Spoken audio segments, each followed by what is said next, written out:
బాలయ్య బాబు చరిత్ర. ఈశ్వరుడు బాలయ్య బాబుకి పూనకం, అంటే బాలయ్య బాబుకి ఈశ్వరుడు పూనాడు. ఇది ఒక చరిత్ర. ఈ సినిమా ఎవరో చేయలేరు. ఈ క్యారెక్టర్ చేయాల్సింది బాలయ్య బాబు తప్ప ఇంకెవరో చేయలేరు. నేను ఎన్నో సంవత్సరాల తర్వాత 18 సంవత్సరాల తర్వాత సినిమా చూడటానికి మొత్తం ఫ్యామిలీతో వచ్చాను. సినిమా చూశాను. అసలు ఏ సీన్ టు సీన్, ఏ సీన్ చూసినా ఆయన పూనకాలు. అంటే సనాతన ధర్మం అంటే ఏంటో, ఈశ్వరుడు అంటే ఏంటో, రూపం అంటే ఏంటో, దేశం అంటే ఏంటో, దేశాన్ని రక్షించడానికి ఆర్మీ ఉంది, అలాగే మన దేవుడు ఉన్నాడు అని చూపించడానికి బాలయ్య బాబు ఈ క్యారెక్టర్ ఎవరో చేయలేరు. కనుక అసలు నిజంగా చెప్తున్నాను, ఈ సినిమాని నేను చూసిన తర్వాత ఎక్కడికో వెళ్ళిపోయింది.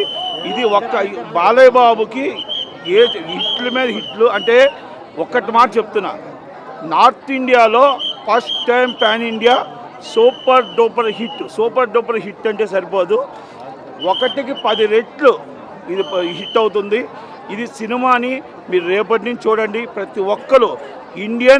ప్రతి ఒక్కరు సినిమా చూడాలి. సనాతన ధర్మం అంటే ఏంటో, మన హిందుత్వం అంటే ఏంటో, బాలయ్య బాబు యాక్టింగ్ దాంట్లో అసలు నా భూతో నా భవిష్యత్తు. కనుక ఒక ఫైట్ చూస్తే అలాంటి సినిమా రాబోదు. అలాంటి సినిమా సూపర్ డూపర్ హిట్. ఇది సీన్ కూడా చూసాం. కనుక ప్రతి ఒక్కరు చూడాలి. చూడదగ్గ సినిమా, పెద్ద హిట్ సినిమా. ఇది బిగ్గెస్ట్ హిట్. అంటే బిఫోర్ హిట్ చెప్పాను, మళ్ళీ బిగ్గెస్ట్ హిట్. జై బాలయ్య.